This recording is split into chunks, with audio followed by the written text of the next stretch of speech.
to the Bible Sense, where we explore timeless wisdom for modern living. If you like what you hear, make sure to hit that subscribe button and the bell icon. You know, have you ever stopped to wonder why our week has 7 days? I mean, it's a rhythm that's so deep-seated in our lives, we just don't even question it. Well, the answer is actually found in this ancient account of creation, a story that has literally shaped our entire concept of time. So let's walk through its famous 7-day structure and see exactly how it all comes together. And it kicks off with one of the most famous opening lines ever, right? A statement of just absolute creative power that sets this incredibly epic stage. But you have to wonder, what was the raw material for this massive project?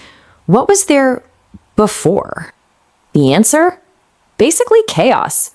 A world that was formless, empty, and just dark. You've got this watery deep, this abyss, just waiting for some kind of order. And it's from this primordial soup, this starting point, that a very structured, very deliberate process is about to kick off. Okay, so here's our roadmap. We're going to journey through the week day by day.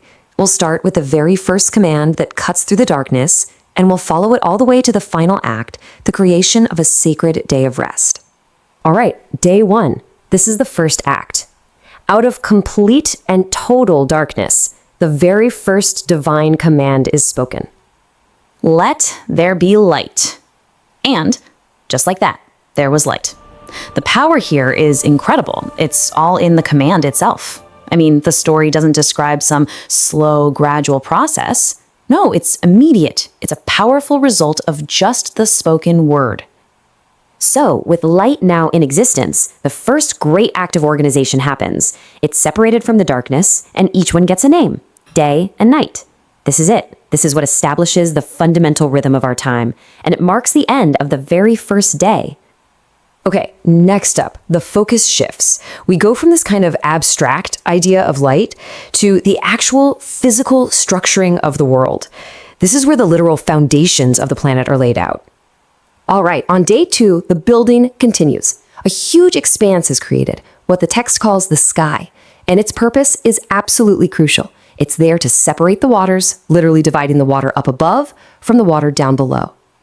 Day 3 keeps up this really rapid pace. The waters that are under the sky get gathered together, which allows dry ground, the land, to finally appear. And then, immediately, this brand new land is commanded to produce all kinds of vegetation, plants, fruit trees, you name it. So by the end of just the 3rd day, the stage is totally set. We've got a complete environment, though. There's no life in it just yet. So, with the world's basic structure now in place, the story actually goes back to the sky. This time, the goal is to populate that vast expanse that was created way back on day 2. We've reached day 4.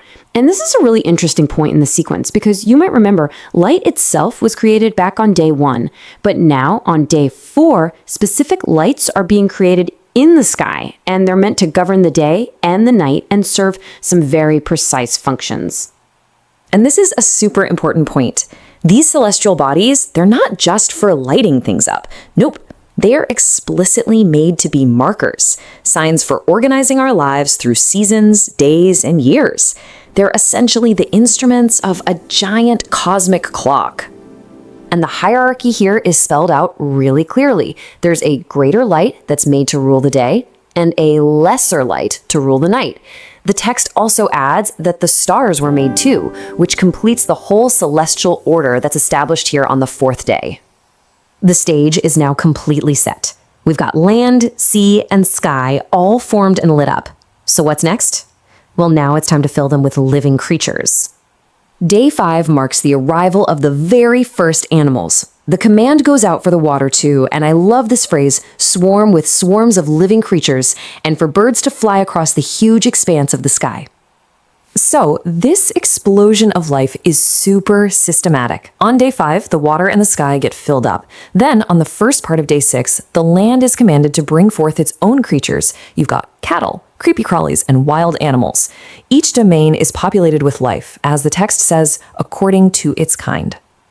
And that brings us to the absolute pinnacle of the creation week, the final act of creation and the start of a sacred pattern of rest.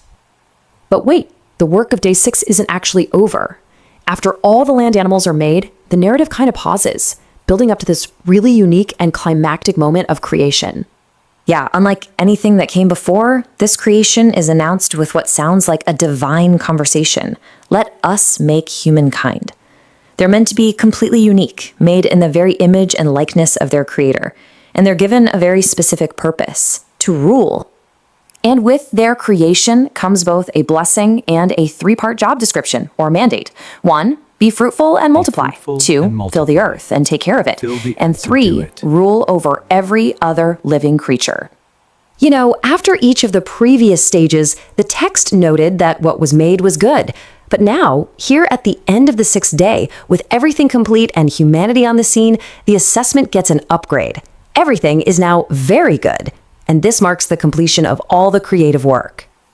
And that brings us to the 7th day. On this day, there's no creating at all. Instead, the work stops. This final day is blessed and made holy. It's a day of completion, a day of rest, and it sets a pattern for all of time. So there it is, the highly structured 7-day story of creation is complete. But what's really fascinating and kind of weird is that the source material immediately follows this up with a second, very different creation story, which leaves us with a pretty compelling question, right? Why would a foundational text tell the story of the world's origin in 2 different ways, literally back to back? It's a puzzle that really makes you want to dig even deeper into this ancient narrative. Thanks for watching the Bible Sense channel, making Bible sense of the scriptures line upon line, precept upon precept. Like and subscribe for more.